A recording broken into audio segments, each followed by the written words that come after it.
یہ دراصل وہ موقع ہے کہ یہ سال کے اختتام پر ہم اپنا جائزہ لیں کہ آج ایک مرتبہ ایک سال پھر گزر گیا، 2025، آج سے 12 مہینے پہلے ہم اسی قسم کی گفتگو کر رہے تھے کہ 2024 ختم ہو رہا ہے اور 2025 آنے والا ہے، لیکن دیکھتے ہی دیکھتے گویا پلک جھپکتے ہوئے یہ سال بھی ہمارا گزر گیا۔ اب پتہ نہیں آج جو لوگ حاضر ہیں اس میں سے کتنوں کی زندگی اگلے سال ہونے والی ہے، کتنوں کی زندگی کو اللہ تعالیٰ ایک اور سال دینے والا ہے، لیکن جو کچھ اویلیبل ہے اس کا ہمیں منصوبہ بنانا چاہیے۔ یہ جائزہ پہلے لینا چاہیے کہ اس سال میں ہم نے کیا کمایا ہے، ہماری جھولی میں کیا آیا ہے، کیا ہماری جھولی میں اللہ تعالیٰ کے دربار میں پیش کرنے کے لیے کچھ بچا ہے یا نہیں بچا ہے، کچھ ہم کما سکیں یا نہیں کما سکے ہیں، یا خالی جھولی لے کر ہم اللہ کے دربار میں حاضر ہونے والے ہیں۔ یہ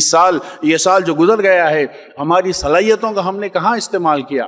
جو وقت ہمیں ملا تھا اس کو ہم نے کیسے استعمال کیا، جو مال ہمیں ملا تھا ان کا کیا استعمال کیا،